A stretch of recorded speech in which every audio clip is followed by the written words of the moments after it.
सभी को प्रणाम।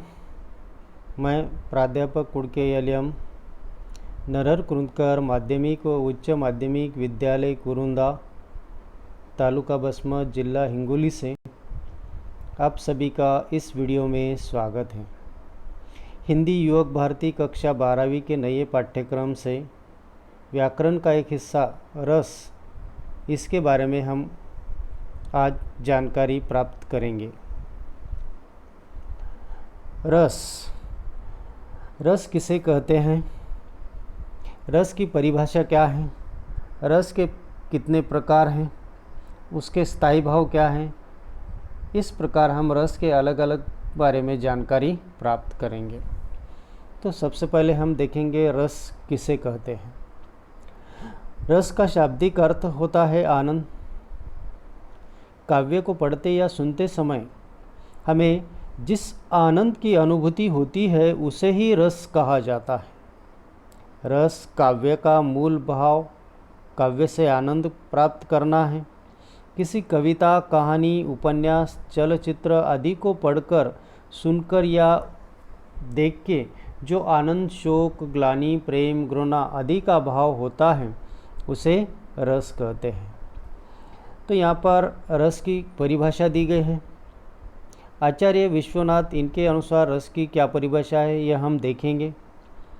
वाक्य रसात्मक काव्यम, इस परिभाषा का अर्थ है रस युक्त वाक्य ही काव्य है। काव्य में रस का होना अनिवार्य है। दूसरी परिभाषा है आचार्य भरत मुनि, इनके द्वारा जो परिभाषा दी गई है वो परिभाषा हम देखेंगे। विभाव, अनुभाव, व्याभिचारी संयोगादृश निष्पत्ति, अर्थात विभाव, अनुभाव और व्याभिचारी भावों के संयोग से रस की निष्पत्ति होती है। तो इन परिभाषाओं को देखने के बाद ऐसा लगता है कि रस किसे कहते हैं। तो यहाँ पर रस उसे कहते हैं कि जिसे काव्य को पढ़ते या सुनते समय हमें जिस आनंद की अनुभूति होती है उसे ही रस कहा जाता है। तो यह जो रस है वह पाठक या श्रोता के हृदय में स्थित स्थायी भाव, विभाव से संयुक्त होकर रस रूप में परिणित हो जाता है। तो यहाँ पर काव्यानंद को ब्रह्मानंद सदोहर कहा गया है। तो यहाँ पर हम देखेंगे रस के अंग या अवयव। सबसे पहले है स्थायी भाव। जो भाव हृदय में सदैव स्थायी रूप से विद्यमान रहते हैं किंतु अनुकूल कारण पाकर उद्बुद्ध होते हैं, उन्हें स्थायी भाव कहा जाता है। प्रत्येक स्थायी भाव से संबंधित एक रस होता है। उदाहरणार्थ श्रृंगार, उसका स्थायी भाव है रति या प्रेम। वीर, उसका स्थायी भाव है उत्साह। तो इस प्रकार स्थायी भाव, अलग अलग रस के अलग अलग स्थायी भाव होते हैं। दूसरा है रस का अंग या अवयव विभाव। विभाव का अर्थ है कारण। जिन कारणों से सहृदय सामाजिक के हृदय में स्थित स्थायी भाव उद्बुद्ध होता है उन्हें विभाव कहते हैं।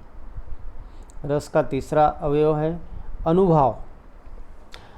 आश्रय की चेष्टाएं अनुभाव के अंतर्गत आती हैं, जबकि आलंबन की चेष्टाएं उद्दीपन के अंतर्गत मानी जाती हैं। अर्थात की परिभाषा देते हुए कहा गया है अनुभवों भावबोधक,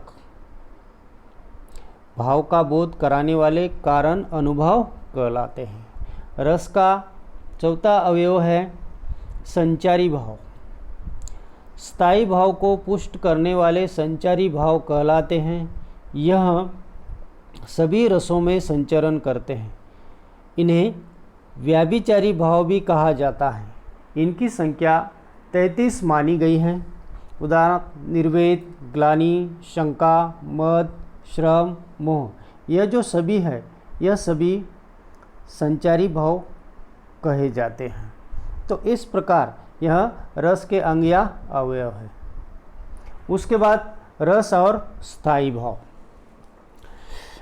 आचार्य भरत मुनि ने रस और स्थायी भाव की संख्या 8 मानी थी, परंतु बाद में शांत भाव को रस में स्वीकार कर लिया गया और रसों की संख्या 9 हो गई। कुछ विद्वानों ने सूरदास की रचनाओं से वात्सल्य को 10वां और भक्ति को 11वें रस की आवृत्ति में स्वीकार कर लिया। इस प्रकार रसों की संख्या 11 हो गई। तो यहाँ पर रस और उसके स्थायी भाव दिए गए हैं। तो यहाँ पर श्रृंगार रस, उसका स्थायी भाव है प्रेम। शांत, उसका स्थायी भाव शांति। करुण रस, उसका स्थायी भाव है शोक। हास्य रस, उसका स्थायी भाव है हास। वीर रस, उसका स्थायी भाव है उत्साह। रौद्र रस, उसका स्थायी भाव है क्रोध। भयानक रस, उसका स्थायी भाव भय। बीभत्स, उसका स्थायी भाव है घृणा। अद्भुत, उसका स्थायी भाव है आश्चर्य।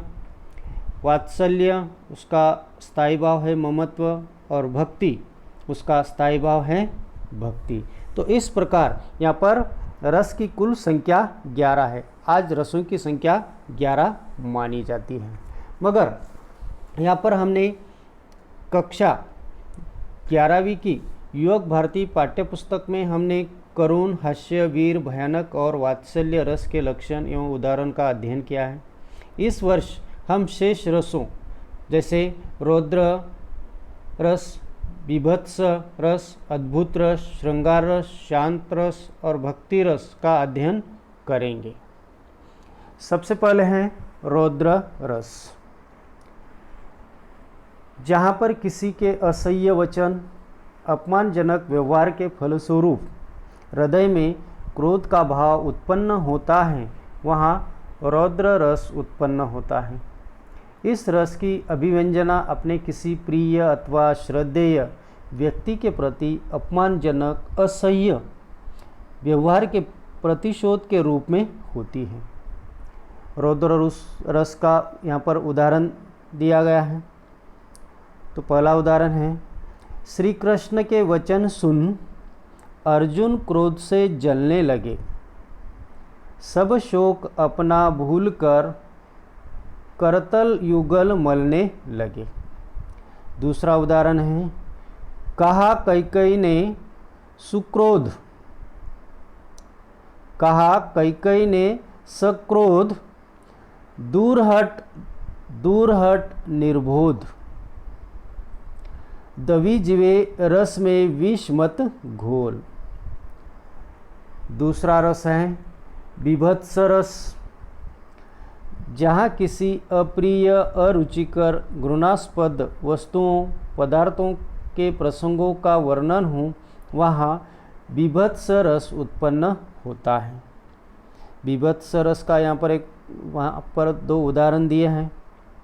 पहला उदाहरण है, सिर पर बैठो काग, आखी दोऊ खात, खींचे ही जीभ ही सियार, अति ही आनंद उर धारत।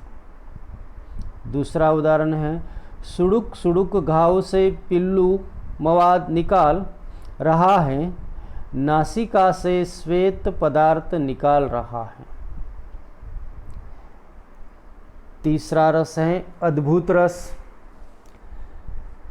जहाँ किसी के अलौकिक क्रियाकलाप, अद्भुत आश्चर्यजनक वस्तुओं को देखकर हृदय में विस्मय अथवा आश्चर्य का भाव जागृत होता है, वहाँ अद्भुत रस की व्यंजना होती है।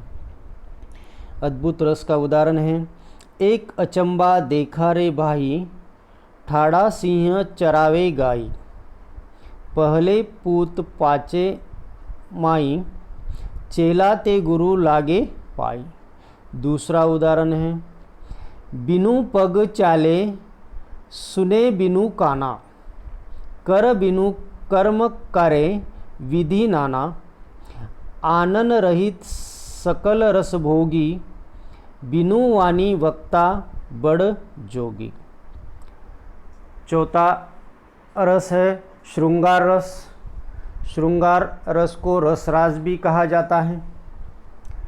इसकी परिभाषा है, जहाँ नायक और नायिका अथवा स्त्री पुरुष की प्रेमपूर्ण चेष्टाओं, क्रियाकलापों का श्रृंगारिक वर्णन हो, वहाँ श्रृंगार रस की व्यंजना होती है। इसका उदाहरण है,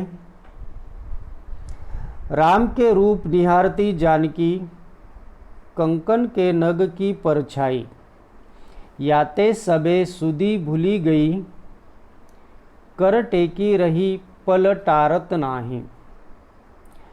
श्रृंगार रस का दूसरा उदाहरण है, कहत नटत रिजत खिजत मिलत खिलत लजियात, भरे भवन में करत है नैनुन ही सौ बात। पांचवा प्रकार है रस का शांत रस। शांत रस किसे कहा जाता है? शांत रस की परिभाषा देखिए, जहाँ भक्ति, नीति, ज्ञान, वैराग्य, धर्म दर्शन, तत्वज्ञान अथवा सांसारिक नश्वरता संबंधी प्रसंगों का वर्णन हो, वहाँ शांत रस उत्पन्न होता है। उदाहरण, माला फेरत जग भया, गया न मन का फेर, कर का मन का डारी कै, मन का फेर।